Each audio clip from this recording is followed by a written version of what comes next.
Pain heals. Chicks dig scars. Glory lasts forever. Oh my, things are about to get spicy. Elle Duncan, haven't talked about Elle Duncan in forever. Sue Bird, Megan Rapinoe, all looking for victim reasons as to why Paige Bueckers is not the it girl, why Paige Bueckers is not Caitlin Clark. And they've got a couple of very, very different reasons, but we are definitely going to get into this. Welcome back to the channel. Thank you so much for being here. As always, appreciate your support. Hope you're having a fantastic day. Shout out to the 19. So let's listen to this short clip. This is the setup from Elle Duncan. Why hasn't Paige resonated in the same way that Caitlin did?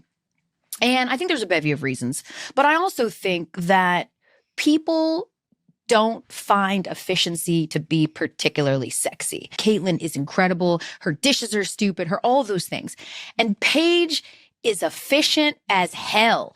And that is enough to put people to sleep because they're like, I don't know what that means and I don't care. Where are the highlights? Where are the crazy behind the back passes? Where are you shooting from the logo? Why hasn't Paige?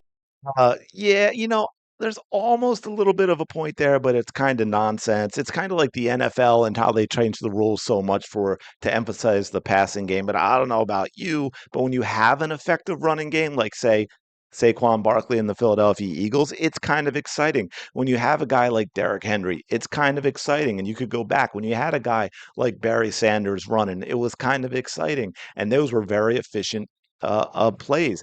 Tim Duncan was a very efficient player. You can be efficient without it being boring to people. That's just flat out the truth. And by the way, I'd just like to point out real quick, this is Caitlin Clark, because there are other things, and we could talk about the difference in the games, like the passing and all that. And yeah, Paige Bueckers is a very, very safe player. I think that's what we have to talk about. Forget the efficiency. She's a very, very safe player. Okay. Caitlin Clark in her rookie year, her efficient field goal percentage was 52.2%. Paige Bueckers was 51.3%. Caitlin Clark, despite taking much lower percentage shots, despite taking more threes, despite taking the logo threes, despite being guarded much, much more intensely, shall we say, than Paige Bueckers, who the league left open for most of the year until her 44-point game, and then they decided to start guarding her after that, and she fell apart. But the difference in how they are guarded is night and day, and yet Caitlin Clark still more efficient than Paige Bueckers as a shooter. And by the way, as I mentioned in another video, Sonia Citron's effective field goal percentage 55.6 is leap years ahead of Paige Bueckers. So the efficiency thing isn't really there either. It actually goes against Paige, which makes your argument against Paige even worse. And there's another but anyway, there's another big reason we're going to get to in a minute, but we're going to listen to Sue Bird's response first. I think the way Paige plays, not just the efficiency, but just the way she scores, I think historically has been overlooked in women's basketball players. And that is what helped Caitlin separate herself. The logo three and the distance and the range and the way she shoots it off the dribble, all of that put together, that is the antidote to dunking.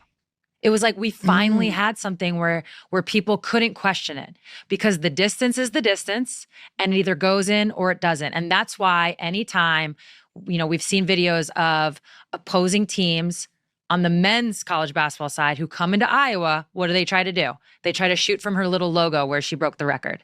They're like, let me test this out. I'm sure managers are doing it. I'm sure faculty's doing it. Every man in the world who has stepped in that building wants to try that. Because it, in this way, was finally this equalizer that you couldn't argue. It was what it was. And I think women's basketball in general, again, historically, it's like, oh, but how tight is her crossover really? How hard was that shot really? Oh, a mid-range is a mid-range. Like anyone can do that. And it's always been a way, I think that a lot of guys, sadly, they've been able to put our game down and not respect it. Because they didn't really know. They clearly didn't know. And that's where Paige's game lives. It lives off the dribble. It lives in the mid-range. She can do a lot of I think, wow type plays, but it's not that logo three, even though she does that too from time to time. But it's not the same way in which Caitlin did it. And I think that right there is definitely a differentiator for sure.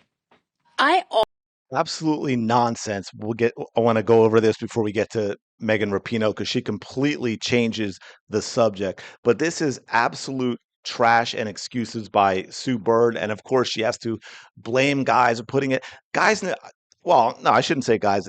There are some I'm sure that talk about that. Well, they go, how good was the dribble, this and that. No, here's the harsh truth.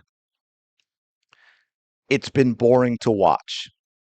Not because Paige Bueckers has what people consider a boring game, but until Caitlin Clark, women's basketball simply was not up to par, was not up to snuff, was not entertaining enough, did not close the gap enough on the men's game for people to want to watch it on its own and enjoy it. And I know that upsets a lot of people, but that simply is because again, this whole mid-range, do you realize until recently with the three-point insanity, that's where the NBA lived? Do you realize Michael Jordan lived in the mid-range? Yeah, he shot his threes, but again, when he came into the league, the three-pointer hadn't even been around that long. It was not a big part of his game. Kobe Bryant lived in the mid-range. And I hate to break it to you, Sue Bird, but they were very, very exciting in the mid-range to watch. Paige Bueckers is boring to watch. And it's not because, oh, well, how difficult was that shot? By the way, Caitlin Clark also has handles and can go off the dribble. So that's absurd. But here, I'll give you some examples.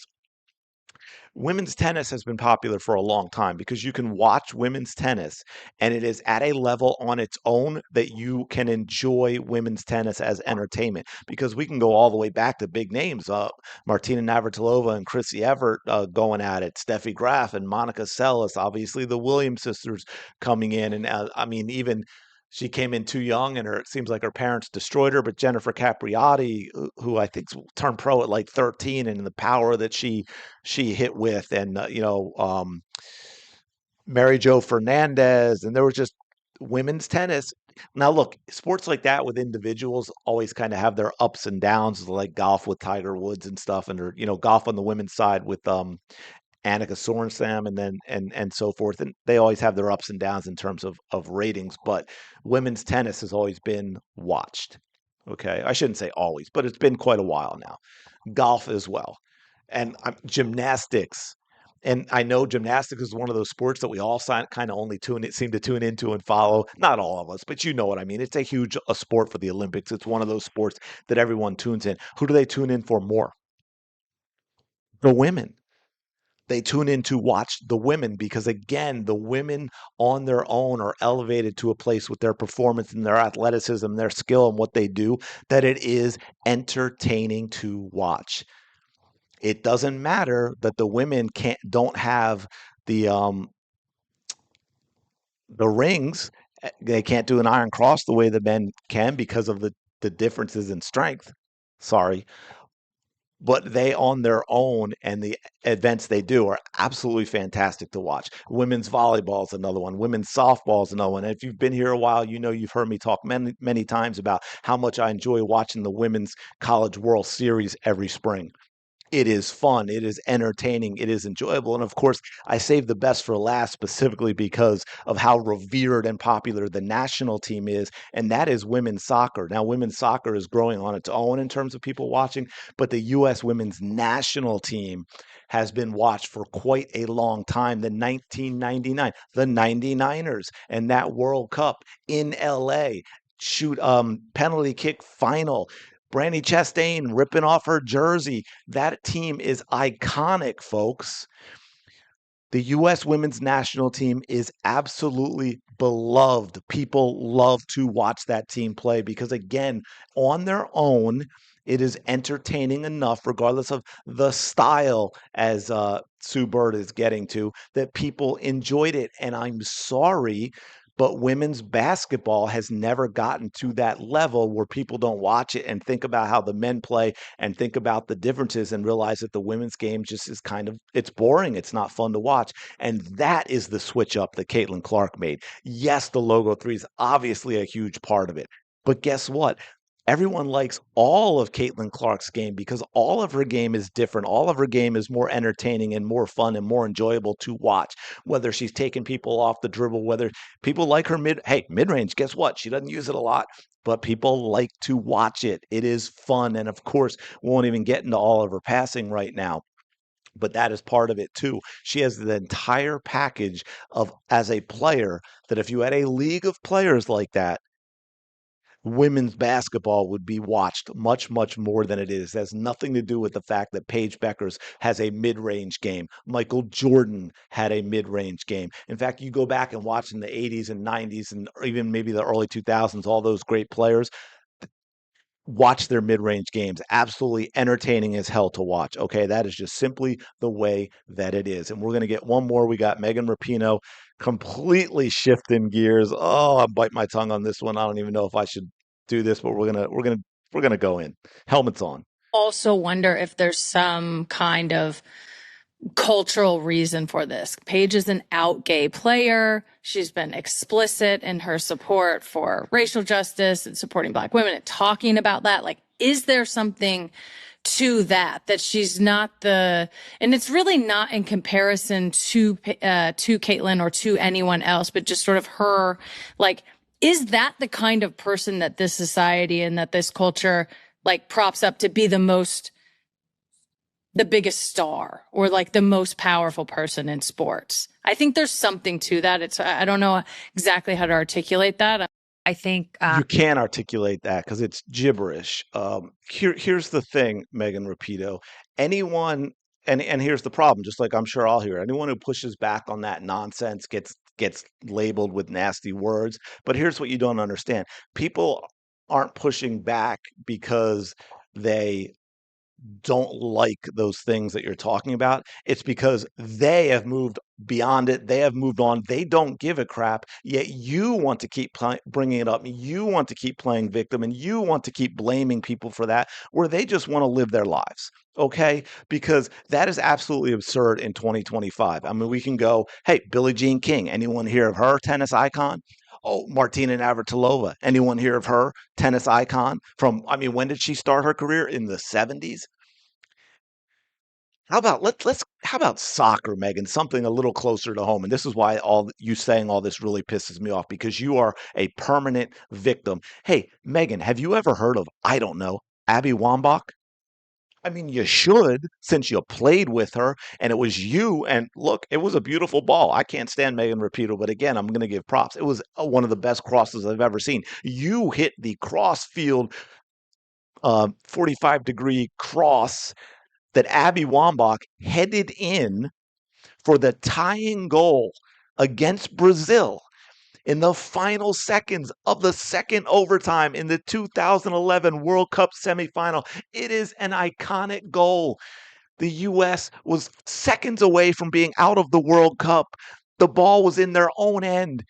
Boom, it came out to Carly Lloyd. Carly Lloyd takes a couple dribbles, goes left to Megan Rapinoe, goes down the sideline just a tiny bit, hits a cross-angled cross from way out, puts it in a perfect spot. Abby Wambach comes charging in, header, goal. Abby Wambach, Megan Rapinoe, is absolutely beloved, and you know it. Absolutely beloved. Everyone loves Abby Wambach.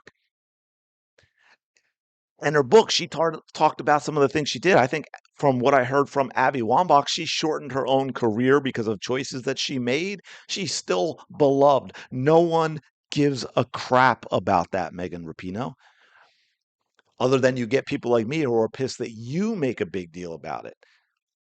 And by the way, Megan, you were beloved until you started talking like this all of the time. Until you started opening your mouth on all of this other stuff that was clearly divisive and you were attacking people, you were beloved. Hey, you want to know another absolutely beloved player? Tobin Heath. I'm going through soccer players for those of you that don't know, but if you want to bother and check it out, Tobin Heath, absolutely loved. You know what? She's married to Kristen Press from the U.S. women's national team. Now they're retired from the national team, but both of them absolutely beloved, two of the most popular players to ever play on the U.S. women's national team, two of the most popular soccer players ever. Kelly O'Hara, another one of the most popular, most beloved soccer players ever in the United States. Every single player I just mentioned, gay. So no, Megan Rapinoe, that ain't it, my friend. I'm so tired of this BS. Knock it off, move on, grow up, be a better human being. I'm going to leave it there. Let me know your thoughts in the comments below. Appreciate you checking out this video. As always, do me a favor, smash the like button, subscribe to the channel. Go have the day you deserve, and I will talk to you later.